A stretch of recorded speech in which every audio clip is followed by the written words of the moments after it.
உறவுகளுக்கு அன்பு வணக்கம்.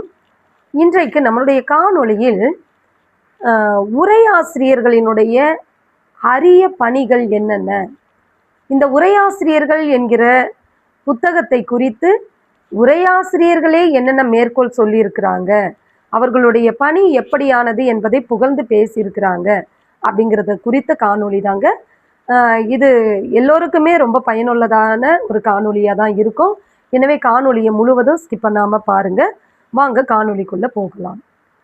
இந்த உரையாசிரியர்கள் பணி அப்படிங்கிறது மிகப்பெரிய ஒரு அற்புதமான அளப்பரிய பணி அப்படின்னு கூட சொல்லலாம். காரணம் என்னன்னா, ஒரு நூலுக்கு உரை இல்லை அப்படின்னா அந்த நூல் மக்களோட மக்களாக வாழாதுங்க. எப்பயுமே அந்த நூலுக்கான, அந்த இலக்கியத்திற்கான பொருள் தெரிந்தால்தான் அந்த நூலோடு படிக்கக்கூடியவங்களும் சரி, படிக்காத பாமர மக்களும் சரி அந்த கருத்துக்களோடு பயணிப்பாங்க. நூலே புரியல, அந்த பாடல் புரியல அப்படின்னா அதை நம்ம தொட்டு கூட பார்க்க மாட்டோம்ல. அப்போ ஒவ்வொரு நூலுக்கும் உரை எழுதக்கூடிய உரையாசிரியர்களினுடைய பணி எத்தகைய அளப்பரியது என்பதை நாம் எண்ணி எண்ணி வியந்து வியந்து போற்றக்கூடிய ஒரு மாபெரும் பணிதாங்க உரையாசிரியர்களுடைய பணி. அப்படிப்பட்ட உரையாசிரியர்கள் பணி குறித்து யார் யார் என்னென்ன பேசியிருக்கிறாங்க அப்படிங்கிறத குறித்து நம்ம இப்போ பார்த்துடலாம். இந்த உரையாசிரியர்கள் பணியை பார்ப்பதற்கு முன்பாக இறையனார் களவியல் உரை அப்படிங்கிற உரையில நக்கீரர் ஒரு மேற்கோளை கொடுத்திருக்கிறாரு. அந்த மேற்கோளை நம்ம முதல்ல பார்த்துடலாம். பருப்பொருட்டாகிய பாயிரம் கேட்டார்க்கு நுண்பொருட்டாகிய நூல் இனிது விளங்கும் அப்படின்னு சொல்றாரு. பருப்பொருட்டாகிய பாயிரம் கேட்டார்க்கு நுண்பொருட்டாகிய நூல் இனிது விளங்கும். கேட்டாலே நமக்கு பொருள் புரியுது இல்லையா? அதாவது எல்லா நூலுக்கும் முன்பாகவும் ஒரு பாயிரம் ஒன்று இருக்கும். அந்த பாயிரத்துல பார்த்தீங்கன்னா, பாயிரத்தை படித்தாலே அந்த நூலினுடைய பரவலான பொருள் இருக்கும் இல்லையா?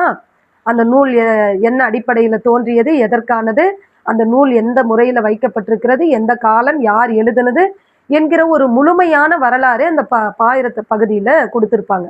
அதனால தான் பருப்பொருட்டாகிய பாயிரம் கேட்டார்க்கு, எல்லா பொருளையும் உட்கொண்டிருக்கக்கூடிய, மிக பெரிய பொருளை கொண்டிருக்கக்கூடிய அந்த பாயிரத்தை கேட்டாருக்கு நுண்பொருளாகிய, மிக நுட்பமான பொருள் இருக்கக்கூடிய நூலினுடைய இனிமை சீக்கிரமா விளங்கிடும் அப்படின்னு சொல்லிட்டு நக்கீரர் இறையனார் களவியல் உரையில, அகப்பொருள் உரையில ஒரு மேற்கோள் ஒன்று தந்திருக்கிறாரு.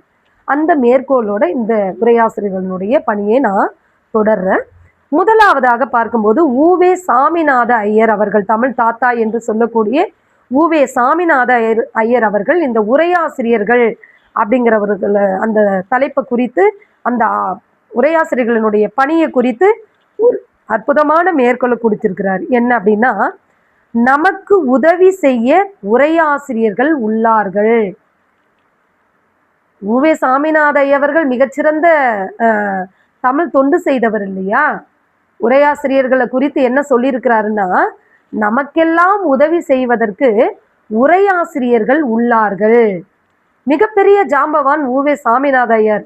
தமிழ் இலக்கியத்தை எல்லாம் தேடி தேடி தொகுத்த ஒரு போயிட்டு பல இடங்கள் தோறும் தேடி தேடி தமிழ் இலக்கியம் அழிந்து போகக்கூடிய நிலையில் இருக்கக்கூடிய நூல்களை எல்லாம், ஓலை சுவடிகளை எல்லாம் தேடி தேடி தமிழுக்காக தொண்டு செய்தவர் இல்லையா உவே சாமிநாத ஐயர் அவர்கள். குறுந்தொகைக்கு மூலமும் உரையும்னு பார்த்தீங்கன்னா, இதே உரையாசிரியர்கள் என்கிற புத்தகம் எவ்வளவு பெரிய கனமா இருக்குமோ அதே அடிப்படையே, அதை விட இன்னும் 2-3 மடங்கு பெரிய புத்தகமாகவே இருக்கும். குறுந்தொகை ஓர் நுண்ணாய்வு அப்படின்னு சொல்லிட்டு ஆய்வு நோக்கில் எழுதக்கூடிய மிகச்சிறந்த ஒரு ஆய்வாளர் நம்ம தமிழ் தாத்தா உவே அவர்களே இந்த ஒரு மேற்கோளை கொடுத்திருக்கிறார். நமக்கு உதவி செய்ய உரையாசிரியர்கள் உள்ளார்கள் அப்படின்னு சொல்லிட்டு அவர்களுடைய பணியை பாராட்டி பேசியிருக்கிறார். ரெண்டாவதா பார்க்கும்போது, பேர் உபகாரியாகிய உரையாசிரியர்கள் இல்லையெனில் பழந்தமிழ் கருவூலமாகிய விலை வரம்பில்லாத மணியை நாம் பெற்றிருக்க முடியாது என்று பண்டிதமணி மு கதிரேச செட்டியார் அவர்கள் பாராட்டி பேசியிருக்கிறார்.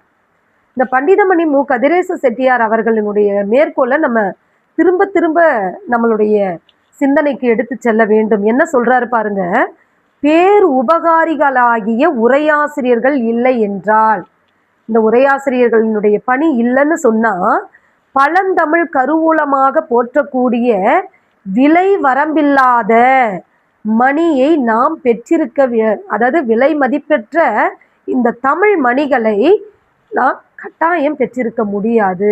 அப்போ பண்டிதமணி மு கதிரேச செட்டியார் அவர்களுடைய மேற்கோளின்படி உரையாசிரியர்களுடைய பணி எத்தகையது என்பதை நாம் பாராட்டி பேசியாக வேண்டும்.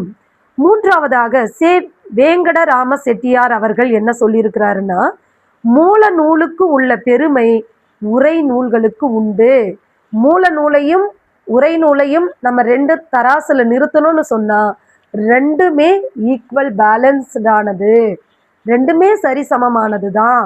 மூல நூலுக்கு எவ்வளவு வெயிட்டேஜோ எவ்வளவு மதிப்போ அதே மதிப்பு தான் உரை நூலுக்கும் என்று சொன்ன பெருமகனார் யார் அப்படின்னு கேட்டிங்கன்னா வேங்கடராம செட்டியார் அவர்கள் இந்த ஒரு அற்புதமான கருத்தை வழங்கி இருக்கிறாரு.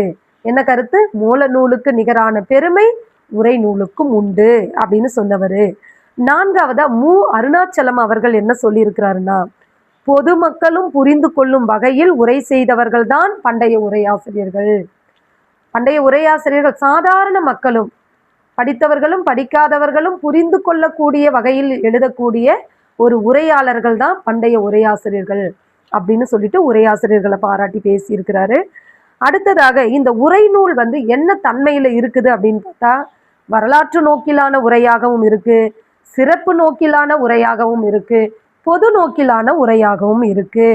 அதே போல இந்த தமிழ் இலக்கிய இலக்கணங்களை நம்ம தமிழ் நூலை எப்படி பாகுபடுத்தி வச்சிருக்கிறோம்னா, இலக்கியமாக இருக்கின்றது, இலக்கணமாக இருக்கின்றது, தத்துவமாக இருக்கின்றது, கலையாக இருக்கின்றது. இப்படி 4 வகையில நம்ம இலக்கியத்தை பாகுபடுத்தி வச்சிருக்கிறோம்.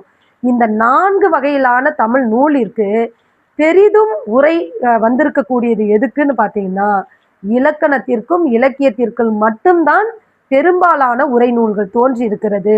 மீதம் இருக்கக்கூடிய தத்துவம் மற்றும் கலை நூல்களுக்கு அந்த அளவில் உரைகள் தோன்றவில்லை என்பது நம்ம நினைத்து பார்க்க வேண்டிய ஒன்று. அடுத்ததாக, கால இருள் படிந்துள்ள நூல்களில் விளங்காத பகுதிகளை விளங்க வைக்கக்கூடிய ஒரு ஒளி விளக்காக திகழக்கூடியது இந்த உரை நூல்கள் தான். உரை நூலுக்கு ஒரு பெருமையை தேடி சொல்றாங்க. என்னன்னா, கால இருளால் மண்டி கிடக்கக்கூடிய நூல்களுக்கெல்லாம், ஏன்னா ஒரு முன்னாடி 100 ஆண்டு காலத்துல இருக்கக்கூடிய தமிழ் நூல்களுக்கும் இப்ப இருக்கக்கூடிய தமிழ் நூல்களுக்குமே வித்தியாசம் ஏகபோகமா இருக்கு. என்னன்னா, உதாரணத்துக்கு சொல்லணும் அப்படின்னு சொன்னா, இளம்பூரணருடைய உரையெல்லாம் எடுத்து நீங்க தொல்காப்பியத்துக்கு இது போல உரைக்கெல்லாம் நீங்க இளம்பூரணருடைய உரையை படிச்சு பாருங்களேன். அந்த உரையில என்ன எழுதியிருப்பாருன்னா, இவ்வோத்து என்ன பெயர்த்தோ வெனின் ஒரு நூற்பா கொடுத்திருப்பாரு. அந்த நூற்பாக்கு கீழே இவ்வோத்து என்ன பெயர்த்தோ வெனின் அப்படின்னு எழுதியிருப்பாரு. என்ன புரியுது நமக்கு? உரைய விளங்கல. ஆனா இப்ப எழுதக்கூடிய உரையெல்லாம் பார்த்தீங்கன்னா சாதாரணமான போக்குல இருக்குது.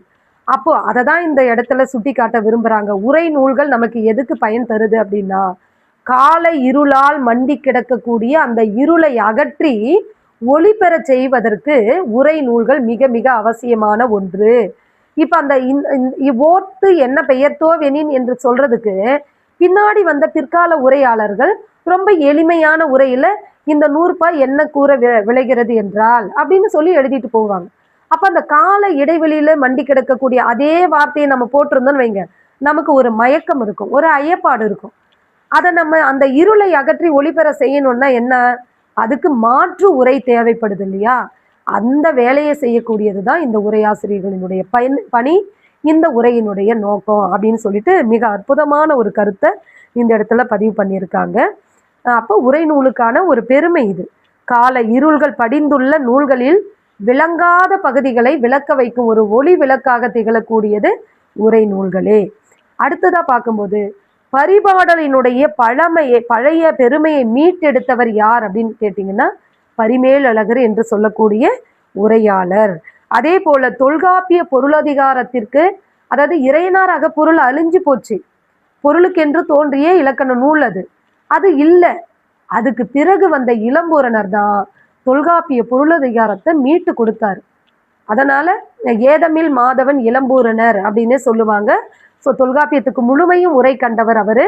அவர் என்ன சொல்லியிருக்கிறாங்கன்னா, தொல்காப்பிய பொருளதிகாரத்தை காத்த பெருமை இளம்பூரணருக்கு உண்டு. அவர் அந்த உரை இல்லைன்னா நமக்கு தொல்காப்பிய பொருளதிகாரம் இன்னைக்கு பின்பற்றி இருக்க மாட்டோம் அப்படிங்கிற ஒரு சிறப்பை சொல்லியிருக்கிறாங்க.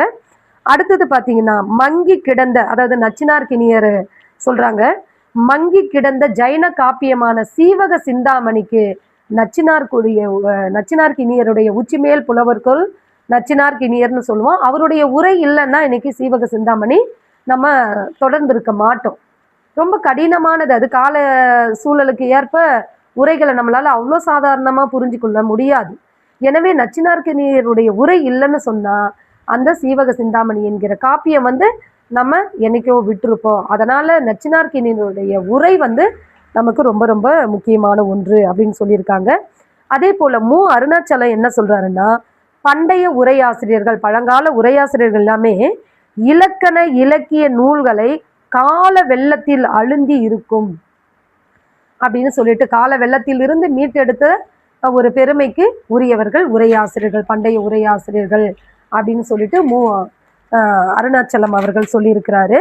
அதே போல திருக்குறள்ல இருக்கக்கூடிய 13 அதிகாரங்களுக்கு உரை செய்த பெருமை யாரை சேரும் அப்படின்னு பார்த்தீங்கன்னா, எல்லீஸ் அவர்கள் 1819 எல்லீஸ் துரை அவர்களால். இன்னும் கூட பார்த்தீங்கன்னா எல்லீஸ் தங்க நாணயம் பொறிக்கப்பட்டிருக்கும், திருவள்ளுவர் சிலை பொறிக்கப்பட்டுன்னு கேள்விப்பட்டிருப்போம். அதே போல சென்னையில போனீங்கன்னா எல்லீஸ் ரோடுன்னு இருக்கு. இதெல்லாமே அந்த உரையாசிரியர்களை நம்ம மறந்துவிடக் கூடாது என்பதனுடைய அடையாளமாக நம்ம காசுகள் பொறிப்பதும் சாலைகளுக்கு பெயர் வைப்பதுமாக நம்ம பண்பாடுல இருக்கிறது. அதை நாம் வியந்து பார்க்க வேண்டும். அடுத்ததாக இப்படியான இந்த உரையாசிரியர்களினுடைய நூல்கள் அச்சு வடிவம் பெற்று முதல் பழந்தமிழ் நூல், அச்சு வடிவத்துல வந்த முதல் பழந்தமிழ் நூல் எதுன்னு கேட்டிங்கன்னா திருக்குறள் தான்.